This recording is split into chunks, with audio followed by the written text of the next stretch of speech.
my channel. If you're new here, welcome. So glad to have you joining us. Today we are going to be talking about my plant propagation. So I have a couple of propagations here that are long overdue. They are long overdue. These plants have needed to be planted, potted up for months now. And because things have been just, the holidays have just taken over, so I have just been all over the place and I have really been neglecting my plants. I know, it's sad, but that is the honest truth, is that my plants have been kind of getting pushed to the back burner. But today I said no more. We are going to get these plants into some soil. The first propagation I have here is actually 2 plants. These roots are looking great. I'm going to just try to get my camera to focus a little bit. Focus.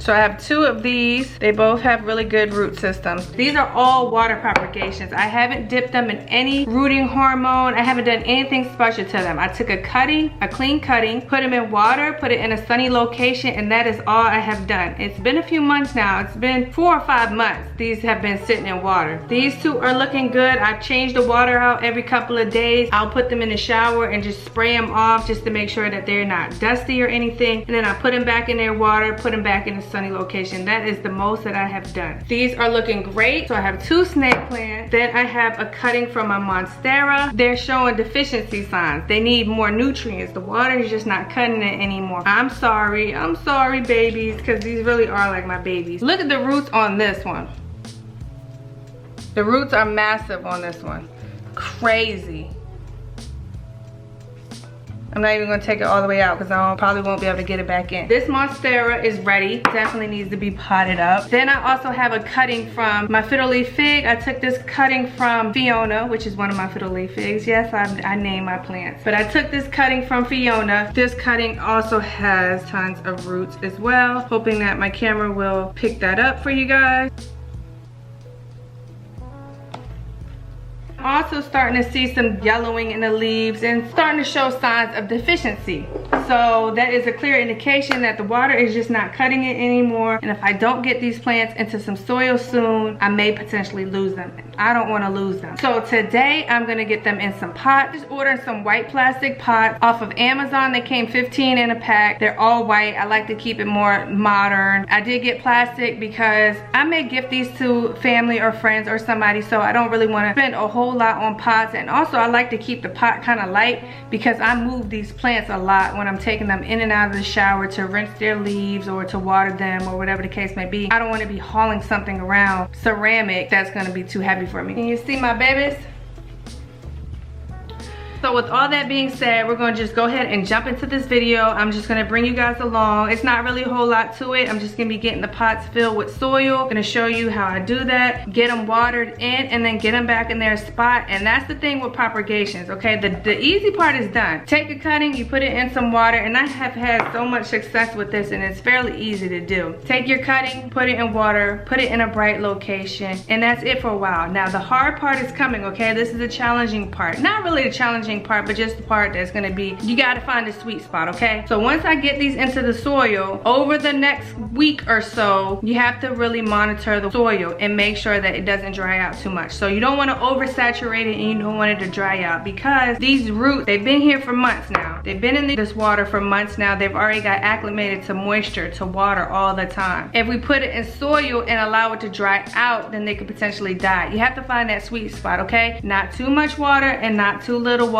right in the middle to keep them happy. And that's just to get them acclimated to the soil, because now we're changing their living conditions. We have to transition them from water to soil and all that good stuff. Really, it's not that hard, okay, you guys? Make sure you check the soil. Make sure you don't let them dry out, and that's it. So that is the real test. So I don't really like to give them to people until I have gotten them already acclimated to the soil. About a month or so in, once I see that they're thriving, then I know I've had a successful propagation. I'm just gonna stop talking, you guys. We're gonna get them into some soil. So these are the pots I have. 15 in a pack. I know this isn't the ideal location to really do this, but we're gonna get this all done right here on my kitchen island. I typically would do something like this outside, but it's cold today and I'm not messing around out there. So what I'm gonna do is take some of these old Trader Joe's bags and I'm just gonna lay them out kind of to help me keep the mess to a minimum as much as possible. And I'm gonna work right here on my kitchen island, okay? Let's do it.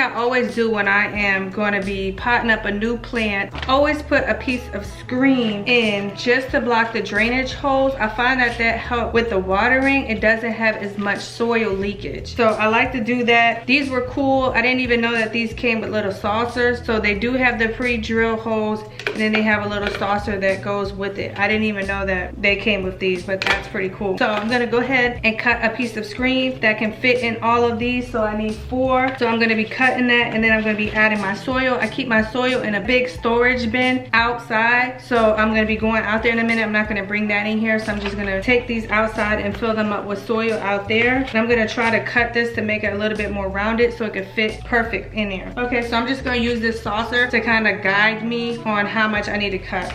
So this is the screen. I just cut it to size, and I'm going to do that for all 4 of these.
Propagation I'm gonna work with is gonna be my Monstera. Look at the roots on this thing. Yeah. That is just crazy. So that is why I didn't completely fill this up with soil, is because the root ball, I want to get it down in there good first, and then I'll just backfill it. I have some plastic gloves here that I'm going to use just to make like a little hole. It is not filled to the top. I'm going to just go ahead and move some soil around the edge and just make a hole so that I can place this in.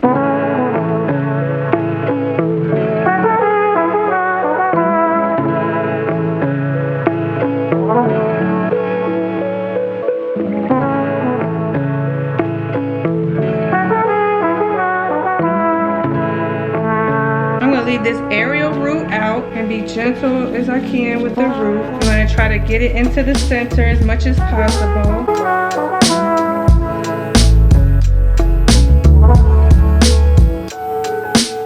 So I got it in, and I got majority of the roots already covered. You want to gently pat it down just to compact the soil a little bit, just so that it can hold it in place. You don't want to put too much pressure. And I have it in the center as much as possible, and I'm using the soil from this pot just to backfill it in.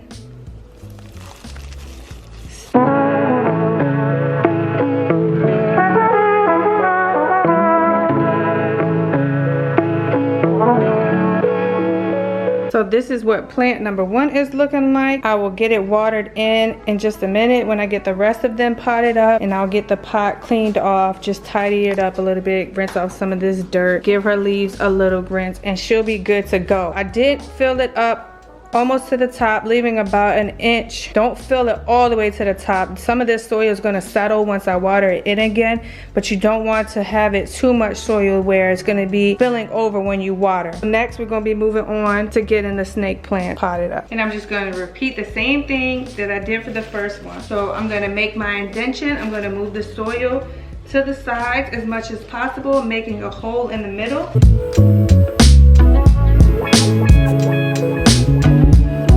So this snake plant's roots are not as established as the Monstera was, so I'm not gonna need such a deep hole like I did with this one. This one had a bigger root system. This one has a shallow root system, so it's not gonna need to go as deep.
Making a little bit of a mess here, but it's all good. So we got the Monstera potted up. She's looking pretty. One of the snake plants is potted up.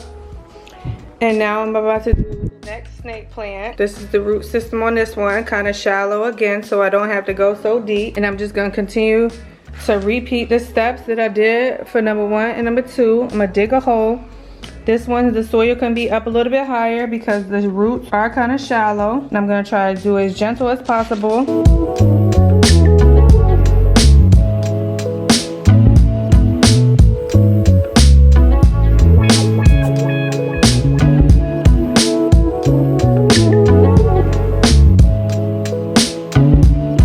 Snake plant number 2 is done. So we got 3 out of the 4. I got this planter filled back up with soil, and I brought a little bit extra in this cup in case I need it. And I also want to talk about the different jars that I use for these propagation. The Monstera was in this ball mason jar, worked just fine. That's an option. Then I use a vase for the 2 snake plants, and that's just because they have more height. They needed more support. They were taller, and the 2 fit in here just fine. This is just a vase, a flower vase. So that was another option. And then for this one, because of the height again, I used a wet jar. So any glass jar will work great. It just depends on the scenario, the plant, if you need more height, if you need support. So those are all options, but I just do recommend some type of clear glass. So we're gonna go ahead and knock out this last one. This is Fiona's baby, planted into here.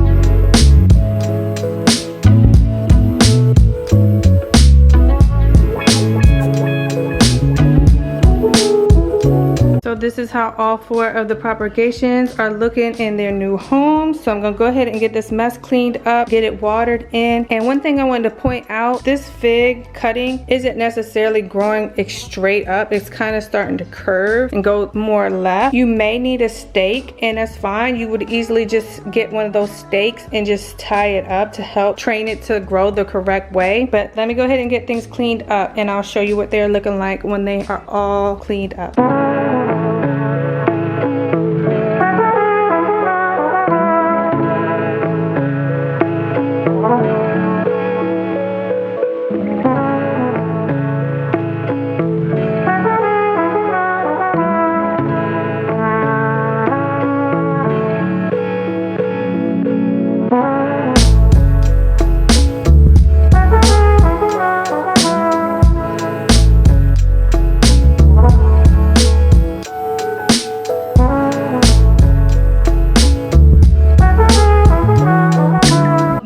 All my propagations watered in and cleaned off, I probably would just put them back in a sink just to make sure that all the water is completely drained through. Because they have these little saucers here, I don't want them to sit in any standing water.